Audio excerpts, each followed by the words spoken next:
ദൈവനാമത്തിന് മഹത്വമുണ്ടാകട്ടെ. ഇന്ന് ഏപ്രിൽ 15, ഭാഷ ആഴ്ചയിലെ ചൊവ്വ. ഇന്നത്തെ വചനധ്യാനത്തിന് തിരഞ്ഞെടുത്തിരിക്കുന്ന വേദഭാഗം സംഖ്യാപുസ്തകം 21 അധ്യായമാണ്. ഈ അധ്യായത്തിൽ നമുക്ക് കാണുവാൻ സാധിക്കുന്നത് ഫറവോന്റെ അടിമത്തത്തിൽ നിന്ന് ഇസ്രായേൽ ജനത മോശയുടെ നേതൃത്വത്തിൽ കനാനിലേക്കുള്ള യാത്രയും ആ യാത്രയിൽ അവർക്ക് നേരിടേണ്ടി വരുന്ന പ്രശ്നങ്ങളും യുദ്ധങ്ങളെയും കുറിച്ചാണ്. യഹോവ ഇസ്രായേൽ ജനതയെ എപ്രകാരം സഹായിക്കുകയും കരുതുകയും ചെയ്യുന്നുവെന്ന് ഈ അധ്യായത്തിലൂടെ നമുക്ക് കാണുവാൻ സാധിക്കും. ഈ അധ്യായത്തിലെ 1 മുതൽ 3 വരെയുള്ള വാക്യങ്ങളിൽ കനാന്യ രാജാവായ ആരാദ് ഇസ്രായേൽ മക്കൾ അധാര്യം വഴിയായി വരുന്നത് കണ്ടിട്ട് ഇസ്രായേലുമായി യുദ്ധം ചെയ്തു. ഇസ്രായേലിനെ പിടിച്ചുകൊണ്ടുപോയി. അപ്പോൾ ഇസ്രായേൽ യഹോവയ്ക്കൊരു നേർച്ച നേർന്നു. ഈ ജനത്തെ നീ എൻ്റെ കയ്യിൽ ഏൽപ്പിച്ചാൽ ഞാൻ അവരുടെ പട്ടണങ്ങളെ ശബ്ദാർപ്പിതമായി നശിപ്പിക്കും എന്ന് പറഞ്ഞു. യഹോവ ഇസ്രായേലിന്റെ അപേക്ഷ കേട്ടു. കനാന്യരെ ഏൽപ്പിച്ചു കൊടുത്തു. അവർ അവരെയും അവരുടെ പട്ടണങ്ങളെയും നശിപ്പിച്ചു. ആ സ്ഥലത്തിന് ഹോർമ എന്ന പേര് വന്നു. ഹോർമ എന്നാൽ ഡിസ്ട്രക്ഷൻ അഥവാ നശീകരണം എന്നതാണ്. 9 വരെയുള്ള വാക്യങ്ങളിൽ ഇസ്രായേൽ ജനത ചെങ്കടൽ വഴിയായി യാത്ര തുടർന്നു. അവർ മോശയോടും യഹോവയോടും നീരസപ്പെട്ടു. ആഹാരത്തെക്കുറിച്ചും വെള്ളത്തെക്കുറിച്ചും അവരുടെ യാതനകളെക്കുറിച്ചും അവർ മോശയോടും ദൈവത്തോടും പെറുപെറുത്തു. യഹോവയ്ക്ക് ഇത് അനിഷ്ടമായി. യഹോവ അഗ്നിസർപ്പങ്ങളെ അവരുടെ ഇടയിലേക്ക് അയച്ചു. സർപ്പങ്ങൾ ജനത്തെ കടിച്ചു. ഒരുപാട് ജനം മരിച്ചു. ഇസ്രായേൽ ജനത യഹോവയോടും മോശയോടും മാനസാന്തരപ്പെട്ടു.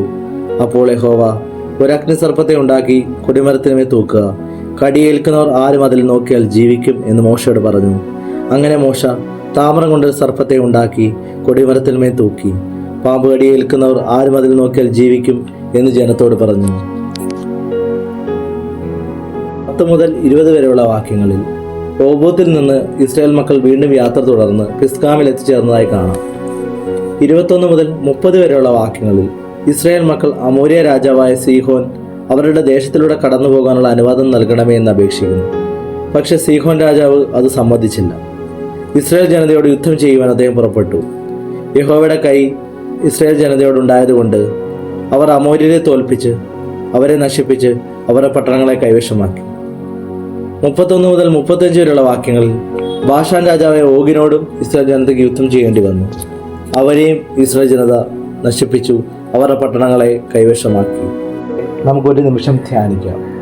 ദൈവമക്കളോടുള്ള യഹോവയ്ക്കുള്ള സ്നേഹം ഇസ്രായേൽ ജനതയ്ക്ക് അമോര്യരോടും ബാഷാൻ രാജ്യത്തോടുമുള്ള യുദ്ധജയത്തെ ഓർമ്മിപ്പിക്കുന്നു. യഹോവയുടെ കൈ നമ്മോട് കൂടെ ഉണ്ടെങ്കിൽ ഏത് യുദ്ധങ്ങളെയും ഏത് സാഹചര്യങ്ങളെയും നേരിടുവാനുള്ള കൃപയും ധൈര്യവും നൽകുമെന്ന് ഈ വാക്യങ്ങളിലൂടെ നമ്മെ ഓർമ്മപ്പെടുത്തുന്നു. ദൈവമക്കളുടെ മാനസാന്തരം ദൈവത്തിന് എത്രമാത്രം വിലയേറിയത് എന്ന് മനസ്സിലാക്കി തരുന്ന വാക്യങ്ങളാണ് ഈ അധ്യായത്തിലുള്ളത്. തങ്ങളുടെ തെറ്റ് മനസ്സിലാക്കി യഹോവയിലേക്ക് തിരിയുന്ന ഇസ്രായേൽ മക്കളെ ദൈവം ധാരാളമായി അനുഗ്രഹിക്കുന്നു. കൊടിമരത്തിലെ താമ്രസർപ്പം എന്താണ് നമ്മെ അത് മനസ്സിലാക്കി തരുന്നത്? അത് നമ്മുടെ കുരിശിൽ നമ്മുടെ പാപങ്ങൾക്ക് വേണ്ടി യാഗമായി തീർന്ന യേശുക്രിസ്തു തന്നെയാണ്. യോഹന്നാന്റെ സുവിശേഷം 3 അധ്യായം 14 മുതൽ 15 വരെയുള്ള വാക്യങ്ങളിൽ യേശുക്രിസ്തു നിക്കോദോമസിനെ ഓർമ്മിപ്പിക്കുന്നു. മോശ മരുഭൂമിയിൽ വെച്ച് സർപ്പത്തെ ഉയർത്തിയതുപോലെ മനുഷ്യപുത്രനെയും ഉയർത്തേണ്ടതാകുന്നു.